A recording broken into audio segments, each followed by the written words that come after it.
ఇక తెలంగాణ వార్తల్లోకి వస్తే బీఆర్ఎస్ తీరుపై ప్రభుత్వ విపాది శ్రీనివాస్ నిప్పులు చెరుగుతున్నారు. అసెంబ్లీ వేదికగా పీపీటీ ద్వారా కృష్ణా జలాలపై వాస్తవాలు చెప్పబోతున్నట్లు వెల్లడించారు.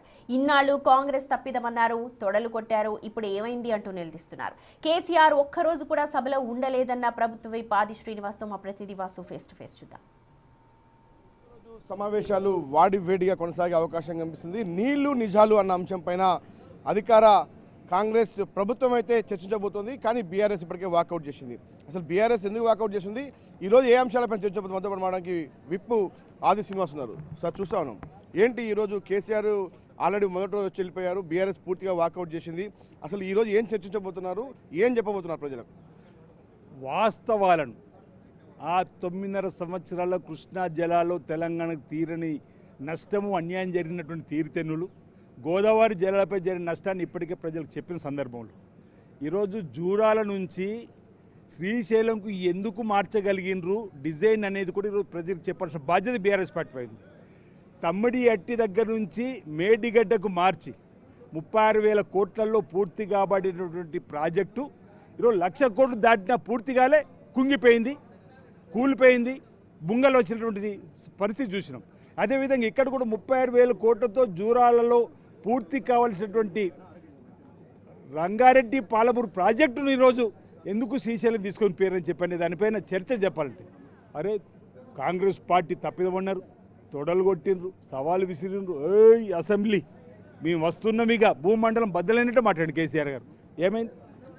కేసీఆర్ ఒక్కరోజు వెళ్ళిపోయాడు, తర్వాత ఉపనాయకులు ఎంపిక కాబట్టి వీళ్ళ ఆధ్వర్యంలో జరుగుతుంది అనుకుంటే వీళ్ళు నిన్నటి రోజు అసెంబ్లీ నుంచి వాకౌట్ చేసిపోయారు. అంటే వాస్తవాలను వక్రీకరించడానికి చేసే ప్రయత్నమే వాళ్ళకి తప్ప, అబద్ధాలను ప్రజలకు పంపాలనే ప్రయత్నం తప్ప వాస్తవాలను తెలుసుకునే ప్రయత్నం చేస్తలేరు. ఎక్కడ అసెంబ్లీలో నీటిపారుదల శాఖ మంత్రి ఉత్తమ్ కుమార్ రెడ్డి గారి ప్రశ్నలకు, మా సభానాయకుడు రేవంత్ రెడ్డి గారి ప్రశ్నలకు తల దించుకోవాల్సి వస్తుందని తెలంగాణ సమాజాన్ని మేము చేసినటువంటి తప్పులు ఎక్కడ బయటపడుతుందని చెప్పని ఈరోజు వాళ్ళు వెళ్ళి బీఆర్ఎస్ భవన్ లేదో వాళ్ళు పవర్ పాయింట్ ప్రెజెంటేషన్ ఇచ్చుకుంటారని చెప్పారు. ఒకవేళ అసెంబ్లీ నడుస్తున్నప్పుడు అసెంబ్లీలో వచ్చి వాస్తవాలు చెప్పాలి తప్ప ఈ విధంగా మీరు పారిపోవడం అనేది కరెక్ట్ కాదు. ప్రజలు గమనిస్తున్నారు. భవిష్యత్తులో కూడా వచ్చే ఎన్నికల్లో కూడా అధికారంలో కాంగ్రెస్ పార్టీ మంచి మెజార్టీ వస్తే మీరు ఆ రోజు ప్రతిపక్షానికి కూడా పనికి రాకుండా ప్రజలు తీర్పిస్తారని చెప్పి భావిస్తా ఉన్నాం.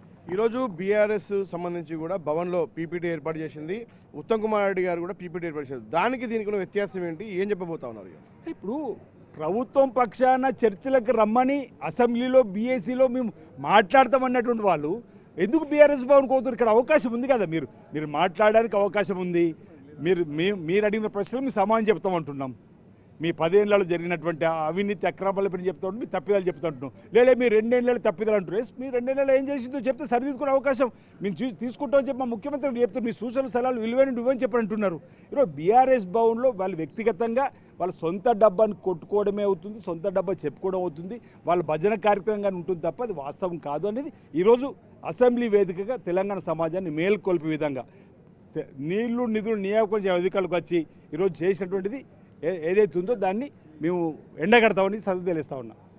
విబి రామ్జీ అనే అంశంపైన రేపు చర్చించినప్పుడు బీఆర్ఎస్ వాకౌట్ చేసి వెళ్ళిపోయింది. అంటే తెలంగాణ ప్రజలకు సంబంధించి శాంతియుతంగా దేశానికి స్వాతంత్రం ఇచ్చినటువంటి గాంధీ పేరును తొలగించే అంశానికి సంబంధించి చర్చ ఉన్నప్పుడు బీఆర్ఎస్ వాకౌట్ చేసింది. దాన్ని ఎలా చూస్తారు? ఇప్పుడు మహాత్మా గాంధీ గారు జాతిపిత, మన దేశానికి స్వాతంత్రం తీసుకురావడంలో పోరాటం సల్పినటువంటి మహాత్మా గాంధీ గారి విగ్రహాలు ప్రతి పల్లెల్లో ఉన్నాయి, ప్రతి గ్రామాల్లో ఉన్నాయి, పట్టణాలు ఉన్నాయి, నగరాలు ఉన్నాయి, మహానగరాలు ఉన్నాయి, ప్రపంచంలోని దేశ రాజధానిలో కూడా ఉన్నాయి. అలాంటి మహాత్మా గాంధీ గారి పేరుని ఎందుకు తొలగించుకుర్రో చెప్తలేరు. భిన్నత్వంలో ఏకత్వం, శాంతియుత వాతావరణంలో మనకు దేశానికి స్వాతంత్రం తీసుకొచ్చిన మహాత్మా గాంధీ గారి పేరు తీసేయడం తప్పడుతూ ఉన్నాం. వారు వెంటనే వారి పేరును పెట్టాలి.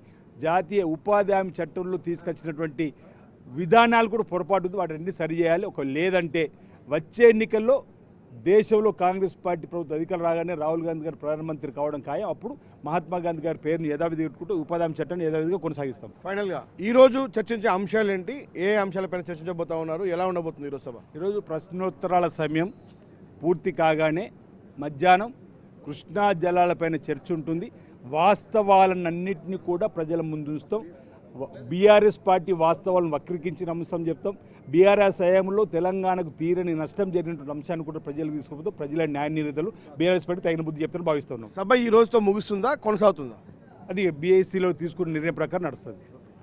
రైట్, ఇది మొత్తం మీద ప్రభుత్వం ఏదైతే ఈరోజు నీళ్ల వాటాలకు సంబంధించిన అంశంపైనే పెద్ద ఎత్తున కూడా చర్చించబోతా ఉంది. మరోపక్క గత బీఆర్ఎస్ 10 ఏళ్ల పాలనలో చేసిందేంటి, 2 ఏళ్ల పాలనలో కాంగ్రెస్ ప్రభుత్వం చేస్తుందేంటి అన్న అంశంపైన మాత్రం ప్రధానంగా వాడివేడి చర్చ కొనసాగే అవకాశం ఉంది. బీఆర్ఎస్ కేవలం ఏదైతే ఉత్తమ్ కుమార్ రెడ్డి ఇస్తున్న ప్రజెంటేషను, మరోపక్క రేవంత్ రెడ్డి చేస్తున్నటువంటి వాస్తవమైనటువంటి వ్యాఖ్యలకు తట్టుకోలేకనే వాకౌట్ చేసిందన్న విషయాన్ని కాంగ్రెస్ నేతలు చెప్తా ఉన్నారు.